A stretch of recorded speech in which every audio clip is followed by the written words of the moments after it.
que son libros que, por ejemplo, le compramos 20.000 libros a la editorial Banda Oriental.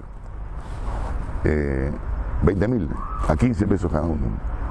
300.000 pesos que para el presupuesto de la biblioteca no es una suma muy grande.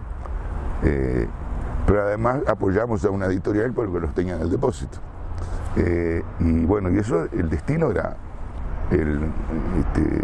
quien lo pidiera. Eso fue importante. Ahora, todo eso no son políticas. El espacio para lectores, el espacio, ahí vos generaste ese espacio donde la gente puede ir. Claro, creamos una sala, la equipamos, si la equipamos tiene aire acondicionado, wifi, mesas, donde la gente puede entrar con su mochila, el termo, el mate, y no hicimos nada, y se llenó. ¿Pero y cómo? ¿Por qué se llenó? Porque hay muchos jóvenes que son de la periferia de Montevideo o aún de otros departamentos que vienen muy temprano a estudiar y pasan el día en Montevideo y no tienen dónde estar. En cambio ahí podían juntarse 4 o 5 para estudiar, tomar mate, comer al mediodía con la comida que traían de su casa. A veces uno entraba y se dormía, alguien estaba durmiendo una siesta, porque si uno se levantó a las 5 de la mañana para estudiar, a las 10 tiene sueño. Se llenó la sala, y había temor de que podía haber un caos, pero no, todo el mundo respetaba en silencio.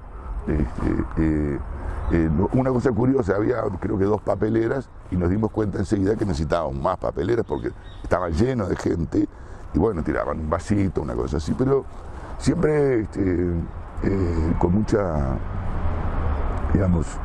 respeto en general por el silencio. Pues lo que yo aprendí o entendí es que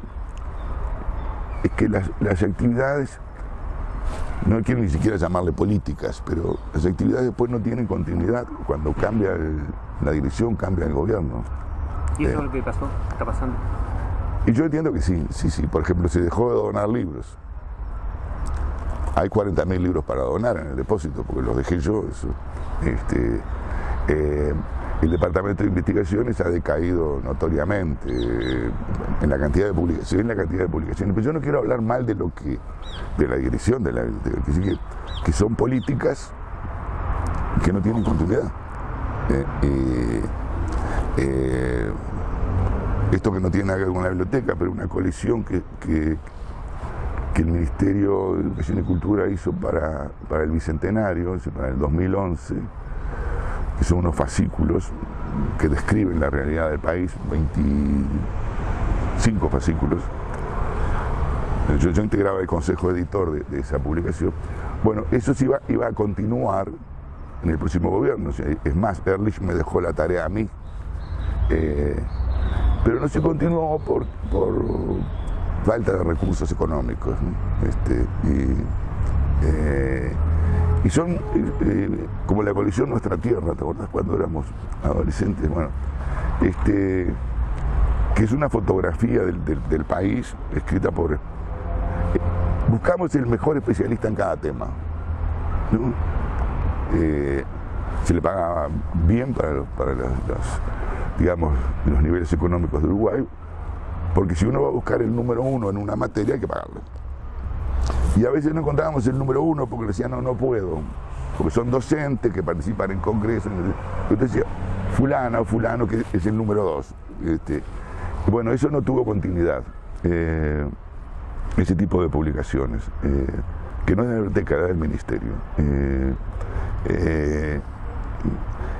Y me consta que tuvo una repercusión importante porque algunos de esos fascículos fueron y son usados en la enseñanza media, en los liceos, por ejemplo, ¿no? ¿Cuántos se hicieron de esos? 25. ¿De los que estaban planificados cuántos? No, la colección terminó con 25. Iba a haber una segunda época. Y esa es la que no sé. Que nos salió, por ejemplo, íbamos a hacer los departamentos, con una originalidad que iban a ser los 19 departamentos, pero también estaba la Antártida, la realidad uruguaya en la Antártida, y otro dedicado a los uruguayos lo que el Ministerio de Relaciones Exteriores llama el Departamento 20, los uruguayos que no viven en Uruguay, pero que tiene una larga historia, pero además los hijos y los nietos de los uruguayos nacidos fuera del país o que viven fuera del país. Bueno, eso no tuvo continuidad, no interesa. Lo que yo digo es que las políticas culturales, no sé, en otro orden supongo que pasa lo mismo, no se continúan. Y que es, ¿y por qué es eso? Y no lo sé, pero creo que no hay una intención desde el Estado de coordinar todas las políticas culturales y definir prioridades y que se sostengan a lo largo de los gobiernos. Uruguay tiene un problema con las bibliotecas municipales, que las bibliotecas municipales no son estatales, son de la intendencia de cada departamento. Y es muy difícil coordinar desde la Biblioteca Nacional, coordinar con las bibliotecas municipales, porque los que trabajan allí son funcionarios municipales. La Biblioteca Nacional no tiene ninguna potestad sobre ellos.